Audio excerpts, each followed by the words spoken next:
നമുക്ക് പത്രത്തിൽ കണ്ടുള്ള വാർത്തയുണ്ട്.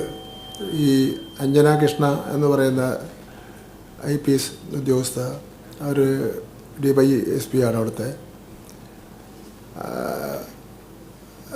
ബഹുമാനപ്പെട്ട NCPയുടെ നേതാവ് അജിത് പവാർ പരസ്യമായി NDAയുടെ ഭാഗമാണല്ലോ ശാസിച്ചു എന്നുള്ള നിലയിലുള്ള വാർത്തകൾ ടെലിവിഷനിലും അതേപോലെ തന്നെ മറ്റ് മീഡിയാസിലുമൊക്കെ വന്നുകൊണ്ടിരിക്കുന്ന അറിയാവുന്നതൊക്കെ ഉണ്ട്. അവർ തിരുവനന്തപുരത്തുകാരിയാണ്. പിന്നെ സംഭവിച്ചത് എന്താണെന്നുള്ള കാര്യം നമുക്കറിയില്ല.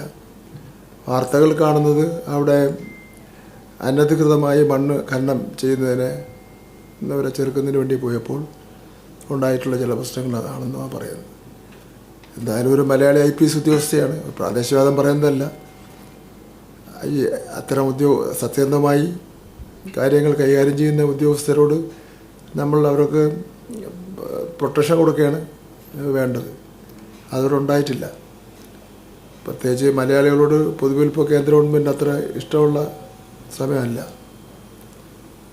എന്താണ് ഉണ്ടായതെന്നുള്ളത് നമുക്ക് നോക്കാം. എന്താ അത്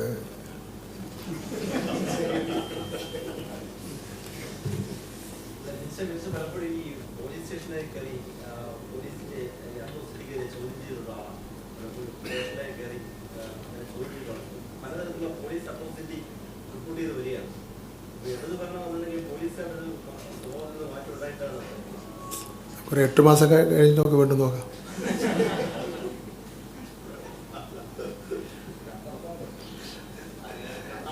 നമുക്ക് സാറിന് മന്ത്രിമാരാരും ചോദിച്ച അദ്ദേഹത്തിനും അറിയാം, ഉത്തരം പറഞ്ഞ എനിക്കും അറിയാം. പിന്നെ ശരിയാണെങ്കിലും തെറ്റാണെങ്കിലും മന്ത്രിമാരാരും പോലീസ് സ്റ്റേഷനിലൊന്നും പോകാറില്ലെന്നറിയാം. പക്ഷേ ഇന്നിപ്പോൾ ഇവിടെ ഒരു സ്ഥലം സന്ദർശിക്കുന്നുണ്ട്. ഒരു പാവപ്പെട്ട ഒരു സ്ത്രീയുടെ ഒരു ക്യാൻസർ രോഗി, നിങ്ങൾ അറിഞ്ഞിരിക്കണം. 2-3 സർജറി കഴിഞ്ഞ ഒരു സ്ത്രീ, 25 വർഷമായിട്ട് അമ്മയും മോളും മാത്രമാണുള്ളത്. കുട്ടിക്കും പിന്നെ പെൺകുട്ടിയാണ്, അവർക്കും മാരകമായ രോഗം. ഇവിടെ നമ്മുടെ പിന്നെ മറ്റേ ഗാന്ധാരിയമ്മ റോഡിൽ ഓണത്തിന് പോലും ഒരു ആഹാരം കഴിച്ചിട്ടില്ല, ഒരേ കിടപ്പ് കിടക്കുകയാണ്. 5 ലക്ഷം രൂപ അടുത്ത വെറുതെ കൊടുക്കാറുണ്ട്. എന്തായാലും നമ്മളെ മൂക്കിന് താഴെയാണല്ലോ. നമ്മളെല്ലാം ഓണത്തിനൊക്കെ ഭയങ്കരമായിട്ട് ഭക്ഷണമൊക്കെ കഴിച്ച് പൈസയൊക്കെ അടിച്ചുകൊണ്ടിരിക്കുകയാണല്ലോ. ഇതെന്താണ് ഞാൻ ഒന്ന് ഇറങ്ങി നോക്കുന്നുണ്ട്. ഞങ്ങളെല്ലാം കൂടെ ഒന്ന് പോകുന്നുണ്ട് അവിടെ. അപ്പം അത്തരം കാര്യങ്ങളിലൊക്കെ ഇടപെടുന്നുണ്ട് കേട്ടോ, ചെറുതായിട്ട്.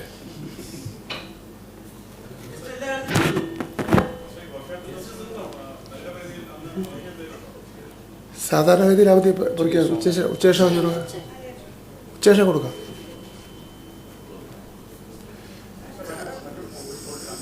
ആ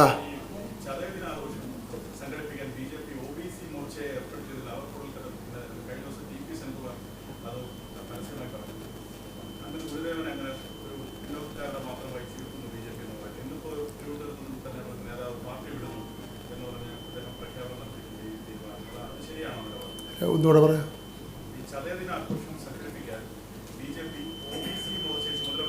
ആ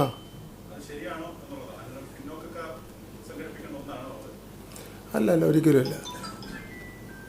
കേരളത്തിലെയും ഇന്ത്യയിലെയും നവോത്ഥാന നായകന്മാരിൽപ്പെട്ട ഏറ്റവും പ്രധാനപ്പെട്ട വ്യക്തിയാണല്ലോ ശ്രീനാരായണ ഗുരുദേവൻ. അദ്ദേഹത്തിൻ്റെ സ്മരണകൾ നിലനിർത്തുന്നതിന് വേണ്ടി നടത്തുന്ന വിവിധ പ്രോഗ്രാമുകൾ ഒരിക്കലും അങ്ങനെ ഒരു ഏകപക്ഷീയമായി നടത്തേണ്ട കാര്യമല്ല.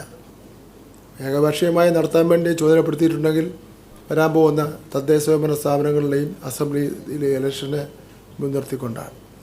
പിന്നെ വേറൊരു പ്രശ്നമുണ്ട്. കേന്ദ്ര ഗവൺമെൻറ് പാഠപുസ്തകം NCERT ചെയ്തെന്താ, അവർ പിന്നെ ശ്രീനാരായണ ഗുരുദേവൻ്റെ പടവും ചരിത്രവും വെട്ടിമാറ്റിയില്ലേ. മഹാത്മാഗാന്ധിയുടെ അസാസിനേഷൻ, അവരുടെ കൊലപാതകം ചരിത്രം വെട്ടിമാറ്റി, ഗുജറാത്ത് കലാപം വെട്ടിമാറ്റി, മുഗൾ രാജാക്കന്മാരുടെ കാര്യം വെട്ടിമാറ്റി. അപ്പോൾ ശ്രീനാരായണ ഗുരുദേവൻ്റെ ചരിത്രവും വെട്ടിമാറ്റിയവരാണ് കേന്ദ്രം ഭരിക്കുന്നത്. അപ്പോൾ അവർക്ക് ഒരു വശത്ത് അങ്ങനെ, മറുവശത്ത് എങ്ങനെയെങ്കിലും ഇത് ആഘോഷങ്ങളൊക്കെ നടത്തി 2 വോട്ട് കൂടുതൽ പിടിക്കാൻ പറ്റും നോക്കുകയാണ്. അതൊന്നും കേരളത്തിൽ വില പോകുന്നില്ല.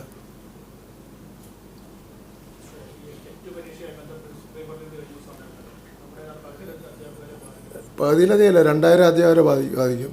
മര്യാദയ്ക്ക് പറഞ്ഞിട്ടുള്ളതാണ് പരീക്ഷ എഴുതി ജയിക്കണമെന്ന്. എങ്ങനെ അത് കൊടുക്കുന്നത് സംബന്ധിച്ച് സുപ്രീം കോടതിയിൽ അവരോട് ആലോചിക്കാം. പക്ഷേ അവർക്ക് 2 or 3 പ്രാവശ്യം നീട്ടിക്കൊടുത്തതാണ് പരീക്ഷ എഴുതുന്നതിന് വേണ്ടി. വിദ്യാഭ്യാസ അവകാശ നിയമത്തിൽ പറഞ്ഞിട്ടുള്ളതാണ് പിന്നെ എഴുതി പാസ്സാവണമെന്ന്. പറഞ്ഞാൽ കേൾക്കില്ലെന്ന് എന്ത് ചെയ്യാൻ പറ്റും? അധ്യാപകർ തന്നെ പറഞ്ഞാൽ കേൾക്കായിരുന്ന. ഇതിന് വലിയ പ്രശ്നമുണ്ടത്. കാരണം സുപ്രീം കോടതിയുടെ വിധിയാണ്. അത് പാസ്സായില്ലെങ്കിൽ പിരിച്ചുവിടാനാണ് പറഞ്ഞിരിക്കുന്നത്. അതിൻ്റെ വിധിയുടെ ഫുൾ കാര്യം കിട്ടിയിട്ടില്ല.